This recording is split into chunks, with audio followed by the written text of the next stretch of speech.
Miq të nderuar të televizionit Besa, kudo që jeni mirë mbrëma dhe mirë se vini në debatin e radhës në kuadër të radio televizionit Besa organizuar për zgjedhjet e 22 tetorit. Sonte në kuadër të debateve të subjekteve politike kemi të ftuar dy nga kandidatët që vinë nga Aleanca për Ardhmërinë e Kosovës dhe këta janë Ilir Baldedaj dhe Kreshnik Gashi. Backgroundi i Ilir Baldedajt dhe i Kreshnik Gashit është një background i mirë në aspektin politik dhe unë shpresoj se sonte do të kemi arsye të dëgjojmë dhe në fakt shohim se çfarë ata po planifikojnë, pse duhet votohen dhe pse duhet jenë zëri i tyre, zëri juaj qytetar në fakt i kandidatëve që të ta votojnë në asambletë komunale. Ilir Baldedaj ka qenë ish drejtori i suksesshëm i komunës së Prizrenit, ndërkaq që zotri Kreshnik Gashi është po kështu një jurist shumë i suksesshëm. Bashkërisht besojmë se sonte për këto minuta të cilat i kemi të rezervuara për Aleancën për Ardhmërinë e Kosovës të mësoni edhe më shumë se çfarë duhet dhe pse e meritojnë të votohen këta dy kandidatë për të qenë zë juaj, veshi dhe natyrisht arsyeja juaj brenda asamblesë komunale. Mirë se keni ardhur. Mirë se gjetëm dhe faleminderit për ftesën. Ilir, fillimisht po e filloj me ju, në fakt ju keni qenë njëri nga drejtorët e suksesshëm të komunës Prizrenit, tani jeni duke garuar në Aleancën për Ardhmërinë e Kosovës dhe prioritetet e juaja në këtë garë çfarë janë dhe me çfarë mund të krenoheni para elektoratit tuaj dhe pse duhet të votoheni para elektoratit tuaj dhe simpatizantëve dhe anëtarëve të Aleancës për Ardhmërinë e Kosovës për të qenë njëri prej zërave të tyre në asamblej. Kjo vleni soj dhe po ju zotni Kreshnik. Faleminderit dhe nga përshëndetje për gjithë shikuesit e TV Besës dhe gjithë qytetarët e komunës Prizrenit. Natyrisht që Ilir Baldedaj për të qenë i suksesshëm apo mos i suksesshëm, qytetarët do ta vlerësojnë në institutor për punën dhe angazhimin që ka treguar në dikaster i cili është besu nga Aleanca për Ardhmërinë e Kosovës. Besoj që qytetarët e kanë prejtë ndryshimet që kanë ndodhur në drejtorinë e administratës dhe forma ndryshe nga siç ka qenë më herët administrata, sepse ndoshta qytetarët nuk ka qenë shumë e njohur drejtoria e administratës dhe në ardhmën time unë kam qenë shumë aktiv me stafin dhe me gjithë shërbëtorët civil aty dhe kemi treguar se vërtet administrata është një dikaster i rëndësishëm sepse direkt me gjithë organet komunale ka të bëjë me shërbimet me qytetar, që nuk kuptojnë që adresa e parë e qytetarit është administrata e cila e prek saktësisht mirëqeverisjen, e cila e prek korrektësinë, saktësinë dhe orarin, dhe natyrisht në kuadër të administratës janë 6 sektor, të cilët e mbulojnë gjendja civile, sektori i pronës, sektori i veturave zyrtare apo sektori teknik, çanta për shërbimin qytetar, administrata përgjithshme dhe barazia gjinore. Të gjitha këto janë kuadër të administratës dhe po nisin nga fakti tek përbërimi i veturave zyrtare. Unë kur kam marrë drejtori i administratës në komunën Prizrenit, kam gjetë shpenzime të karburanteve zyrtare në 130.000 euro. Dhe në vitin e parë, sepse në mars, gjysmë vjeti, pothuajse 3 muaj të vitit, kam shku me vonesë, e kam zbrit në 66.000 euro, në vitin e dytë 44.000 euro dhe në vitin e tretë 33.000 euro, do thotë që vjen 5 fish më pak se sa në mandatin e kaluar nga ish drejtori i atëhershëm. Kjo tregon se Aleanca ka vizion dhe mision mirëqeverisjen dhe pse qytetarët duhet ta mbështesin. Jo vetëm në drejtorinë administratore, por në 3 drejtori tjera që i ka heqë Aleanca, ka qenë bujqësia që është rrit zhvillimi i bëjqve, ka qenë më afër qytetarë sepse kemi gjetë në 350.000 euro, ndërsa sot është planifikuar 1.3 milion euro, buxheti njëjtë ka ndodhur me turizmin, por natyrisht që unë i pari në komunën e Republikës Kosovës kam shu aplikimin online për gjithë qytetarët e komunës Prizrenit, të cilët punojnë në orë të njëjtë fiskal me oraret e komunës, do të zyrtarë që punojnë në banka dhe në institucione private, të cilët nuk e lejohet dalin pauzë në orar të njëjtë dhe natyrisht që në marrëveshje me postën, qytetarët kanë aplikuar online dhe me postë që ka shkuar shpirt që natyrisht kostoja ka kushtuar mashtrajt se sa po të mirët në sportele. Pastaj kemi bërë digitalizimin e administratës, kemi ndërtuar zyret e gjendjes civile në teren, kemi gjetë një godinë e ndërtuar në lagjen të Sus dhe pothuajse e demoluar pa shtim funksion Dhe ne brenda 3 muajt të parë e kemi funksionalizuar dhe sot është në shërbim të qytetarëve. Po, zotër Gashi, në fakt e njëjta gjë vlen për ju, në fakt pse duhet të votohet ju si Kreshnik Gashi, si jurist, çfarë në fakt ju ofroni si plan, si projekt, si afërsi, si arsye në fakt në fundit të elektoratit tuaj, që ju t'jeni me pastaj zë dhe arsye po kështu dhe veshe, kërkese, gjitha ato në Asamblenë Komunale. Po, zoti Thaçi, faleminderit për fjalën. Njerit shfrytëzoj rastin të përshëndes gjithë televizionistët e televizionit juaj, Radio Televizionit Besa. Pse unë kam marrë guximin se është rend parë edhe guxim të kandidosh të jesh përfaqësuesi një numri të caktuar qytetarëve dhe kryesorja ishte cili ekip do të bashkangjitesh bashkë me ta të arrish direktivat e qytetarëve apo interesat e tyre të realizosh, që për mua nuk ka qenë edhe shumë e vështirë me vendos, pasi që siç e tha edhe Iliri më herët, drejtoritë cilat i ka udhëheq Aleanca për Ardhmërinë e Kosovës në Prizren, për mua kanë qenë shumë të kënaqshme puna e tyre që e kanë bërë. Prandaj edhe kam vendosur të jem pjesë e grupit të Aleancës për Ardhmërinë e Kosovës, ndërsa arsyeja pse unë kam vendosur personalisht të jem kandidat apo të garoj me bashkandidatë të tjerë secilës parti, por edhe brenda partisë time, është arsyeja që unë jam shumë komunikativ me njerëzit edhe pse jam jurist. Para se të bëhem jurist kam qenë edhe teknik medicinal. Para asaj kam qenë 8 vite antari i shoqërisë kulturore artistike Argimi me grupin e vallëzimit dhe një herë mund ta them që kam qenë edhe në 2004 një futbollisti junior i Superligës Kosovës. Dhe që atëherë me gjithë këtë periudhën time dorën e shtetit e kam pa shumë pak e cila i përkrah grupe të caktuara të interesi, qofshin kulturore, sportive apo edhe grupe tjera të caktuara. Dhe kam vendosur kësaj radhe si njës i mirë i problemeve me të cilat ballafaqohen qytetarët çdo ditë, por edhe komunitetet e caktuara, kam vendosur ta shoh edhe të bindem pse shteti nuk po vepron ndaj këtyre komuniteteve dhe ta shoh arsyeën se çka po i pengon ato. Për arsye se janë shumë nevojshme për qytetarën, sidomos. Si ke menduar ti këtë ta bësh ose si ta elektrizosh ose si ta realizosh në fakt këtë çështje që në fakt më pastaj shoqëria kushdo që do të fitoj që më në fund të filloj të interesohet në nivelin e duhur për shoqërinë civile, për shoqëritë kulturartistike dhe për të tjerët të cilat ju i përmendët. Po, zoti Thaçi, unë dua të kujtoj edhe elektoratin që fjala jonë se sa kemi me pas pesh aty në Asamblenë Komunale në Prizren do të vendoset nga vetë qytetarët, pasi që përkraja sa më e madhe e tyre për neve si asambleist, neve edhe peshën e fjalës tonë ata e ngrisin, se në qoftë se një kandidat del me vota shumë të mira aty, do ta ketë parasysh të kryetari i komunës se çka po flet ai kandidat.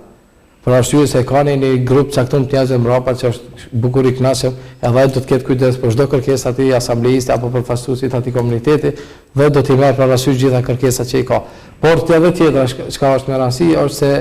unë jam kontakt gjithmonë me njerëzit. Jam një njeri që dal, jam komunikativ edhe nuk e kam probleme dhe me vazhdu të njëjtën avaz, për arsye se jam i këtij qyteti, jetoj me sta njerëz çdo ditë edhe s'kam që të iki nesër nëse bëhem një asambleist apo një përfaqësues i tyre, por do të jem gjithmonë në kontakt me ta, edhe normal shqetësimet e tyre burojnë prej qytetarit. Ato disa muj edhe vetëm i paraqit, po kryesore është shqetësimet e qytetarit me të cilët duhet gjithmonë me qenë në kontakt me ta, edhe me adresu në vendin ku duhet jetë ato shqetësime, jo sikur e kemi praktik edhe kohën më të mirë tonë me një shok apo me një dashamir, nëse dalëm me pikafën e politikën edhe shqetësimet politike i paraqesim aty, çka do të thotë kjo? Kjo do të thotë që edhe kohën e mirë tonën, cilën vetë krijojmë, ne e humbim për problematika që duhet mirë dikush tjetër për to. Zotëri Ilir, në fakt, çfarë veçon Ilir Baldeda nga kandidatët e tjerë jashtë subjekteve politike që duhet të votojnë Ilir Baldeden dhe duhet të votojnë Aleancën për Ardhmërinë e Kosovës dhe kandidatin tuaj? Si qarës është pak problem flitet në vetën e parë, sepse seriozisht komuna e Prizrenit ka njerëz me vlera të pakontestueshme në gjitha subjektet politike. Për shembull kam një koleg Kreshniki që është për herë të parë është kyç në politikë dhe ka marrë guximin. Unë besoj që qytetarët duhet dhe besoj që e dinë, sepse ndryshimi vjen vetëm Aleancës për Ardhmërinë e Kosovës, duke respektuar gjithë këto kandidatë të tjerë, partive tjera politike, ndoshta edhe për qasjen që kanë, edhe për formën, edhe për platformën e tyre politike, por dëshmia më e madhe është që ne në bashkëqeveri si aq vogël me Partinë Demokratike të Kosovës e kemi tregu që vërtet kemi vizion për qeverisë së prezidentit, e kemi dëshmuar që jemi për hallet e qytetarëve tan tyre në çdo kohë. Natyrisht kemi qenë bashkëpunim edhe me ju media, duke ju falendëruar gjithë publikisht për angazhimin dhe për mundin që e bani në aspektin e informimit të drejtë të qytetarëve për gjitha projektet që ne i kemi pas. Zoti Bardedaj, nëse s'harron ti me vazhdu pastaj gjithë ato që du, këtu kam një diçka, a do ta mban premtimin lideri juaj, sepse në këtë studio ka premtuar se nëse Aleanca do të vijë në ai tashmë është bërë kryeminist, por nëse Aleanca do të vijë, do të bëjë të pamundurën për të ndihmuar mediat, bile konkretisht ju keni qenë prezent këtu. Në fakt Aleanca mendon të ndihmojë në mediat dhe nëse po, përsëri do të rikthehesh aty ku ishe, por a do të ndihmojë dhe do të ndihmojë? Këtu deshta të dalë për shkak të bashkëpunimit korrekt, sepse në çështjen e pronës komunale është asambleja si organ kryesor i cili merr vendime dhe unë si komentar i arshëm i komunës prezidentit mediave do t'i premtoj që do të inicioj procedurë për dhënien në shfrytëzim të gjitha mediave, televizioneve lokale të pronës komunale, siç e kanë subjektet politike. Do thotë media do ta kanë pronë komunale me një qira simbolike, sepse pas një qira simbolike nuk ka ligji për dhënien të pronës komunale, dhe premtimi im do të jetë si asamblesë së arshëm që unë do të ngrish çështjen në asamble komunale dhe do të mundona të siguroj të paktën 21 vota të kovendarëve të arshëm që të mirën vendim që të gjitha televizionet dhe radiot në Prizren ta kenë hapësirën e nevojshme dhe duhur dhe ta kenë mundësinë e participimit në mënyrë, për shembull partitë politike e kanë një rregullore 1 euro qiro mujore për objektet që i shfrytëzojnë, ndërsa unë me atë çmim do të jap edhe mediave lokale, sepse vërtet media është ajo që na transmeton në gjitha sferat e jetës informacionin e punëve që i bëjmë, sepse ne jemi të obliguar të punojmë për qytetarët, por natyrisht që qytetari e prek punën tonë në bazë mediave. Dhe këtu besoj që edhe kryeministri Haradinaj, nëse asamblistët nuk ndëgjojnë zërin tim kolegët e arshëm, unë do të interesona bashkë me kryeministrin që ta nxjerrë një udhëzim administrativ i cili i obligon komunat në nivel të Republikës Kosovës të mos jetë dhe specifik prezidentit dhe t'ia mundsoj, sepse vërtet mediat janë para sfidave të ndryshme, para presioneve të partive politike, e sidomos në kohë fushate, se në politikë shumë herë ndoshta nuk ne bën asnjëherë, një ditë më pëlqen të vebesa, një ditë të tjetër, se gjithmonë jemi subjektiv dhe mendojmë vetëm për çështjen tonë dhe nuk mendojmë për interes qytetarëve. Për mua është interes i përgjithshëm nëse gazetari që më tha që e ka shohur drejtorin e administratës, për mua është privilegj dhe më ka kthyer mendjen, sepse nga shohja në kuptimin pozitiv apo kritik e punëve që kanë bërë, ndoshta nuk e kanë bërë gabimin e një. Unë kritikën e shoh nën e të mësuarit, nuk e shoh armiqësi, e sidomos kur jemi në pushtet, armiqësia me mediat është vdekje politike apo vdekje klinike, dhe besoj që gjithmonë kam qenë i hapur edhe me mediat, edhe me qytetarët, por natyrisht që duke i falendëruar mediat se vërtet kanë një background cilin nuk e kanë lehtë mbijetojnë në skenën politike, në këtë mes cilin ne projektojmë, natyrisht që edhe partitë politike është problem për t'i kuptuar mediat se gjithmonë lypën vetëm del subjekti tyre dhe nuk e kuptojnë gara që është gara barabartë dhe për gjithë subjektet politike, vizioni i secilit qytetarët do ta marrën dhe do ta fletojnë. Ne për shembull kemi fatmirësisht kemi një kandidat për kryetar komune i cili është i pakonkurrent në aspektin e programit dhe debateve dhe ofertës për qytetarët, por natyrisht që qytetari është ai i cili e vlerëson. Ndoshta ne e mendojmë kështu, por ndoshta qytetari mund të vlerësojë diçka tjetër. Është i vetmi kandidat që e ka shënuar një program dhe e ka nënshkruar dhe e ka dhënë secili qytetar që ka dashur ta ketë atë program dhe i ka ftuar që pas 4 vjetë ta mbajë për fjalën publike. Unë, mos e çoj edhe ty e gjithë gazetarët e komunës Prezidentit, i inkurajoj të më mbani për fjalën publike që e kam thënë, sepse do të interesona që ju si media ta keni hapësirë pronin e komunës dhe të mos pagunin nga 1.000 euro apo 500 euro qëror, por të pagunin nga 1 euro në mujtë. Zotëri Baldedaj, ti tani e bën një kontakt me mediat dhe definitivisht, si duket e fitove dhe statusin e kuvendarit të 100%, sepse një gjendje e këtillë ose një qasje ndaj mediave në këtë formë, çfarë ju po e shihni, unë besoj se është shumë produktive. Besoj këtë sonte sigurisht edhe qytetarët pas kanë për ta vlerësuar. Vërtet pasazhorës kam qenë mishruar çdo ditë, qoftë me TVB-sën, me gjitha televizionet lokale, sepse unë kam qenë njëri që kam nga zyrja, kam pas takim me ju çdo ditë, qoftë në lokal, qoftë në zyre, qoftë në qytet, dhe besoni që gjithmonë më kanë ndihmu opinioni gazetarëve në raport me drejtorinë cilë unë e kam udhëheq. Kujtohet për përmendni publikisht një gazetar, Miki Joni është gazetari i televizionit Prizrenit, ka qenë të unë ka pi kafe në zyrën e administratës dhe ka dalë në pjesën e sporteleve dhe vërtet ka qenë një tabele vendosur në mbrapsht. Dhe e ka bërë lajm që për mu ka qenë gjëja më e mirë dhe kur e kam di vetën më së miri, sepse nuk ka njerëz pa gabuar në punë, nuk ka njerëz që i din gjitha gjonat. Dhe kur e kam takuar në unë, i kam thonë hajde nuk ta çes një kafe, tha i lejon kjo befasu për të mirë, tha se kom prit me thirr në telefon në reagim, thash jo, unë po të falenderoj edhe sot publikisht se ti më ke korrigjuar mu, sepse mos ta kishë bërë ti atë lajm, unë nuk ndoshta do ta shkarkoj mandatin dhe tabel kish mbet mbrapa. Ishte një përvojë e vogël, por vërtet që më ka bërë mundi mirë si drejtor, sepse prej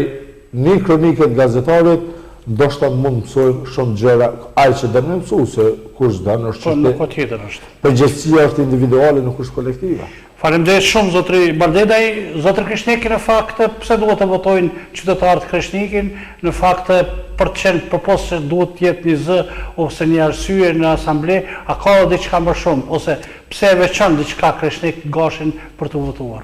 Përveç zërit dhe të qytetarit apo veshit si që të quani ju për qytetarin, unë jam një person i cili jam komunikativ me secilin. Përkundër asaj kam miq nga gjitha,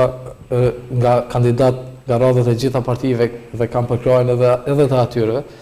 Për arsye që jam një njeri që gjykoj gjanat shumë drejt, edhe më pëlqej shumë mirë që e ceku edhe zoti Baldedaj më herët rolin e mediave si jurist, unë e njoh shumë mirë, edhe dha një ofertë jo bukur të mirë, por një ofertë meritore për mediat vendore. Pasi që unë shpeshherë kam hasur tek qytetarët se të qytetarëve ju mungon gjithmonë informacioni. Dhe atë gjithmonë e marrin nëpërmjet mediave apo nëpërmjet punës vullnetare të tyre që shumë pak e praktikojnë atë. Prandaj unë kam marrë në shumë emisione ku qytetarët ankohet dhe jep prioritet mediave ta bëjë lajm në shqetësim të atyre, përderisa kam prituar ndoshta ose s'kam pas vullnet që nëpërmjet rrugës ligjore të mundohen të zgjidhin diçka. Unë mendoj që në këtë aspekt do të ndihmoj shumë qytetarëve, pasi që ata nuk kanë gjithmonë nevojë të jenë viktimë, të viktimizohen nëpërmjet mediave që mua më ndodhi kjo, por gjithmonë do t'i udhëzoj që t'i ndjekin rrugët ligjore, për arsye se vetëm nëpërmjet rrugëve ligjore zgjidhen problemet, pasi që shpeshherë e them edhe në publik, Kosova ka legjislacion me qeverisën dhe Zvicrën, jo vetëm Kosovën, por qytetarët e Zvicrës janë ata cilët ecin përpara, pasi që ata i besojnë rrugës ligjore dhe çdo shqetësim tyre e zgjedhin nëpërmjet asaj rruge, për arsye se drejtat na caktojnë ligjet dhe nëpërmjet për ato drejta i kemi edhe procedura tjera se si mund të realizojmë ato drejta. Ku të na qytetarët edhe ndoshta edhe kosto ju kushton shumë më tepër dhe nuk e kanë mundësinë me ndjek rrugën ligjore, por kemi institute të caktuara vullnetare, të cilat edhe pa pagesë mundohen të ndihmojnë qytetarëve që shqetësimet e tyre apo problemet e tyre të zgjidhen gjithmonë nëpërmjet mënyrës ligjore, se është rruga e vetme të cilët ata për njëjtin shqetësim nuk kanë nevojë të shqetësohen dy herë. Dhe tek ne sipas përvojës të gjithë e dimë që për çdo fatkeqësi tonë ne gjithmonë i drejtohemi mediave, është bëhen një e padrejtë ndaj neve, nuk e din për shembull që e kemi edhe shkallësmërinë, nëse në Prizren ka korrupsion dhe nuk vendosin institucionet ligjore për neve, ne e dimë që është 2 shkallësmëria dhe 3 shkallësmëria ku gjithmonë me një shkallë më tepër mund ta zgjidhin problemin, pasi që ndikimi sa prej larg është pak më i vogël për disa persona të cilët e bllokojnë një punë apo e ngatrojnë një çështje për drejtën e secilit qytetar. Dhe këtu i lutem qytetarëve, edhe pse i përmenda shumë përvojat mia, keni mbështetjen time në aspektin ligjor më shumë se vetëm në atë drejtim ne mund të ecim përpara dhe mund të realizojmë gjitha drejtat tona. pasi që shteti na garanton, sikur të drejtat ashtu edhe procedurat neve na ndihmojnë se si të arrijmë të drejtat tona, pasi që janë garantuar me ligj dhe nuk ka asnjë problem apo dyshim, edhe pse kemi korrupsion, edhe pse kemi gjithçka, kur e luftojmë të drejtën, gjithmonë e fitojmë, pasi që ajo është e garantuar edhe me ligj, edhe me kushtetutë, edhe me mbështetjen e ndërkombëtarëve, gjithmonë ata e mbështesin drejtën dhe liritë e qytetarit. Zotri Bardedaj, 3 premtimet, jo dhe vetë gati sot kësaj para teme i prine, tha se unë do të mundohem që të mbaj premtimin. Na i thuaj 3 premtime, të cilat në asamblenë komunale me çdo kusht do t'i mbrosh ose do t'i fokusosh dhe që ato do t'jenë në të mirën e qytetarëve. Ne do t'i ruajmë këto të arkivuara dhe po si mbajtet, t'jeni sigur që do t'i nxjerrim më vonë këto si premtimet tuaja të paralizuara ose të realizuara. 3 nga premtimet, njësoj zotni Gashi dhe për ju vlen. Njëra ishte ajo për mediat, që nuk do të heqin dorë asnjëherë, sepse vërtet kur ne i japim edhe OEQ-ve të cilat kanë grante për Bashkimin Evropian dhe me mijëra euro, kanë projekte dhe kanë zyre të cilat nga 1 euro i marrin nga komuna, pse të mos i ketë media. Ndoshta kjo dikujt do t'i duket çesharake apo e çuditur, por vërtet Asambleja Komunale është i vetmi organ. Premtimi i dytë do të jetë kryetari i ashëm të prezidentit zoti Gabashi, i cili i ka dhënë premtime publike për 5000 vende të punës. Para mendo për çështje të ujit, 17 vite pas luftës,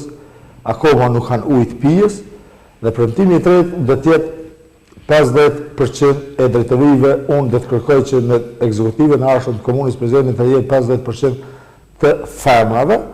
Natyrisht ndër premtimet tjera ka shumë në pikat e kandidatit për kryetar komune. Jo, po pyes për tua. Besoj po janë të ndërlidhur, ndoshta dalë ndërlidhur, por njëra kjo imja çështja e punës për mediat lokale, premtimi im do të jetë i lidhur do të jetë ai që ka qenë deri më sot në shërbim qytetarëve që ka dëshmuar, besoj qytetarët e kanë kuptuar drejt. Pastaj Ilir Bardedaj do të ketë jo vetëm në seancë të asamblesë komunale një herë në muaj, shkoj të flas vetëm për lagjet e veta, siç kanë bërë ish koleg kollendar me herët më shumë janë marrë me rrugë dhe rrugica, por unë do të jem zëri të gjithë qytetarët e komunës Prizrenit, të gjitha lokacioneve të cilat jetojnë në Prizren, dhe do të kem një zyrë qoftë dhe nëse do të jetë jo në hapësirat të komunës dhe nuk do të ketë unë të faqen një zyrë private të cilët do t'i thrasë qytetarët për hallet dhe do t'i pres, do t'a kem një orar të caktuar ku do t'i mirëpres ankesat dhe kërkesat e qytetarëve. Po, zotri Gashi, 3 premtimet të cilat natyrisht po si realizohet dhe po u bë të këshilltar asamblesë, në fakt edhe po si realizohet ne do të nxjerrim ose për mos realizim ose për realizim. Po, zoti thaqe, qytetarët e Prizrenit gjithmonë mund rinia, po mendoj, mund të përcjellin çdo agent të komunës që e ka, mirë po është një shtresë bukur e mirë edhe të vjetërve të cilët nuk i din agjendat komunale. Unë ata i premtoj që do të loboj gjithsesi që të bëhet një vend publikimi të gjitha projekteve komunale ku ata do të kenë qasje secili. Pastaj nëpërmjet atyre do ta kenë informacione të caktuar për prioritetet komunale të cilat i vendos komuna, që të na mungon. Për arsye se mosha e shtyrë nuk janë gjendje të përcjellin të gjitha publikimet komunale në mënyrë elektronike, por aty ne duhet edhe pak në mënyrë vizuale të vendoset në një shesh, një pana apo ku ta diun, ku të qytetarët jenë informuar për gjitha projektet komunale. Përveç asaj, kur themi që duhet të jemi zë apo vesh i qytetarit, duhet nganjëherë edhe për çështjet të cilat do të lobojmë për qytetarin, paraprakisht para se të vendosim ato loboj, ajo duhet dalim dhe të shqyrtohemi me qytetarin. Konsultohemi se a është prioritet që kjo çështje të lobohet apo ka lind një çështje tjetër e cila do të jetë prioritet për ta, që në kontakt vazhdimisht me qytetarin, vetëm atëherë mund të jemi në hap me kohën, pasi që neve nëse sot e kemi një problem, vitin e ardhshëm mund të ndodhë një problem tjetër i rëndësishëm shumë më të madhe se këtij problemi që e kemi sot, dhe ne vazhdojmë me të vjetrin ta lobojmë këtë shqetësimin e sotëm, përderisa shqetësimet e nesme mund të jenë ndoshta drastike nëse i anashkalojmë apo bëjmë diçka tjetër. Dhe përveç këtyre, sa i përket projektit të zotit Gabashi, është edhe arsyeja pse unë jam në AK, pasi që ne mund t'i premtojmë secilit qerdhe dhe ndërtimin e qerdheve të fëmijëve, por qerdhja e fëmijëve shfrytëzohet vetëm atëherë kur ka punësim qytetarit. Dhe këto dy unë shpesh i them janë dy premtime gjigante të cilat janë të patjetërsueshme që i nevojitin qytetit Prizrenit, ku nëse ti ma krijan mundësinë e punësimit, atëherë më nevojitet qerdhja, pasi që nëse unë nuk jam i punësuar, unë mund të kujdesem vetë për fëmijën tim, dhe këto ndërlidhja e projektit, programet e zotit Kabashi, nuk e di, unë edhe publikisht Facebook e kam publiku, që prej ditës parë kur unë kam drejt të votoj, plan program më të arsyeshëm edhe më të nevojshëm për qytetin, nuk kam pa. Po, zotri Gashik, Baldedaj një diçka pat jashtë programit të veçantë, fjala ke për çështjen e mediave. Çështjen e mediave, unë si asambleist jashtë. Në fakt ju... Po si qovë një reagim dy pata, edhe zyre. Po dhe zyre në veçantë. Në fakt ju çfarë keni të veçantë përveç aleancës si e veçanta e Krishtin Gashit? Ose Iliri pa dy sepse dhe zyre është thonë për deputet, por nuk është thonë për kuvendar deri më tani ndonjëherë. Po, unë thash edhe më herët rolin e mediave si juristë e njoh shumë mirë dhe Iliri me plot të drejtë e dha një premtim shumë të mirë, pasi që ky është një premtim i ndërgjegjshëm i cili ka buru nga ndërgjegja e zotit Baldedaj dhe më pëlqeu shumë mirë, por ashtu kështu ne nuk kemi shumë media lokale dhe nuk i kushton komunës asgjë nëse premtimet që i bën Iliri realizohen. Vetëm shka neve na sjellin pasoja të mira. Premtim tjetër, do të kujdesesha edhe për ndriçimin publik, pasi që te ne ka lagje ku ndriçimi publik mungon, ndërsa në lagjet ku ekziston ka kes menaxhim ndriçimit publik, pasi që edhe një foto e kam Facebook publikuar në sheshin Shadërvani, lagja sheshi Shadërvani, ndriçimi publik deri në orën 1 të mesditës nuk është ndalur. Do thot harxhimet janë pa nevojshme përderisa nevoja lind apo ekziston në një lagje tjetër. Dhe do të kujdesem për menaxhimin e të mirave publike. Po. I lirë edhe njëherë për i kthehemi tek ju, duke dashur që para jush të marrë një opinion të përbashkët të çfarë ju sonte u dash të thuni e teleshikuesve dhe në fakt tu thuni edhe elektoratit dhe simpatizantëve të Aleancës për Ardhmërinë e Kosovës dhe atyre që pritet ju votojnë juve dhe që unë ju pyeta, por që është mirë ju të ja dërgoni këtë porosi. Keni nga një minutë mundësisht, i lirë. Jo, unë kam një reagim të timin cilin e kam qitë edhe në Facebook sot, sepse unë akome jam në detyrë si drejtori administratës, dhe e kam parë edhe një ditë tjetër, por s'kam dashur të reagoj duke më kuptuar se kandidati prokurotor zoti Totaj e shkon në provorimet e komunës Prizrenit dhe unë si drejtori administratës nuk ftona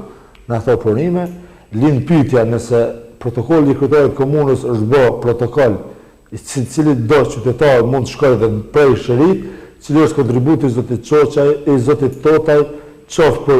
ujin në Alban që ka bërë provorimin dhe qoftë për vorrezat në Landovic. Pothuajse projekti i vorrezave është zgjat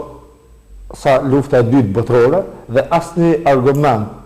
dhe asnjë element zoti Totaj nuk e ka dhënë dhe nuk ka dhënë asnjë kontribut, sepse zoti Kabashi fundi është ngarë për kryetar komune, por është nën kryetar akoma i komunës. Unë jam ngarë për asamble komunale dhe jam drejtori i administratës komunale dhe është për çudi që kjo dëshmon që Aleanca për Ardhmërinë e Kosovës, unë si drejtori i administratës kam kaluar 3 procese zgjedhore në pozitën e drejtorit dhe asnjëherë, në asnjë rrethon, në asnjë moment nuk është keqpërdorur pushteti për përfitim të votës të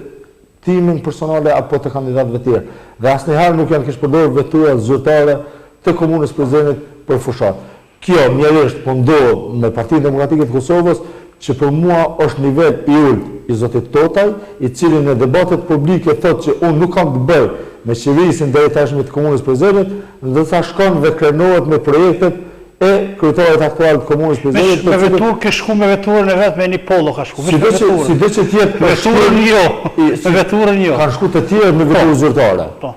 Të tjerë kanë shku me veturë zyrtare, nëse s'ka shku zoti Totaj ka shku të tjerë me veturë zyrtare që për mos keq përdorën. Aq më keq kur një projekt i cili pothuajse ka zgjat sa lufta dytë botërore, sepse është fol nxjerrjet e kaluara me vorrezat, është prapë në fushat po flitet për vorrezat që qytetarët sot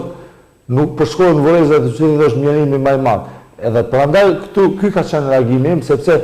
ndoshta unë nuk kam kontribuar sa kryetari i komunës në atë projekt, por një pjesë të kontributit e kam më shumë se sa zoti Totaj. Aq më tepër kur në hierarki aktuale në website komunës dhe në pozitë është në kryetari i komunës zoti Kabashi dhe nuk ftohet dhe Partia Demokratike e merr pushtetin si pronë të tij të cilët mendojnë që është pronë që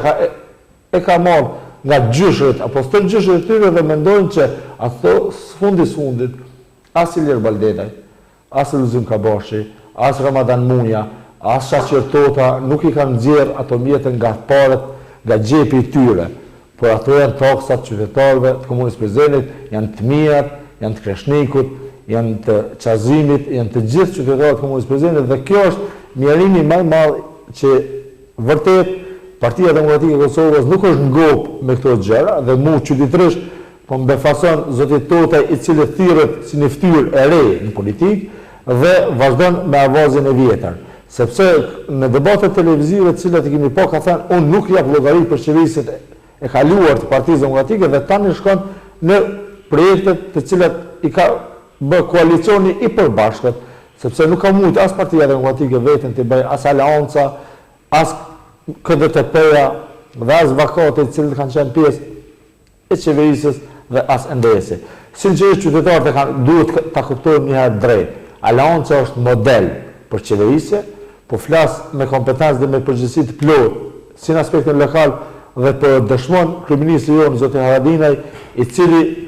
ka ngritë çështje për 10 vite të cilët nuk kanë guxuar as të diskutojnë, por ai ka marrë vendime. Dhe njëtë do ndodh edhe me zotin Kabashi pas 22 tetorit, kur do të vijë në kryet komunës, dhe do ta shihni se vërtet pushteti është shërtor i popullit dhe nuk është mbi popullit. Zotër Gashi? Po, zoti Thaçi, unë për keq menaxhimet komunale do ta adresoja vetëm një shqetësimtar prej shumë atyre që ekzistojnë. Nuk është e rëndësishme nëse komuna e lidh një marrëveshje për shembull, po e lidh shembull konkret me mbeturinat. Mund të lidh kontratë me cilën kompani të dojë, nuk është problem. Po nuk është fundi dhe unë ja dhash tenderën apo e bora kontratën me një kompani caktuar dhe përgjegjësia komunale u largu.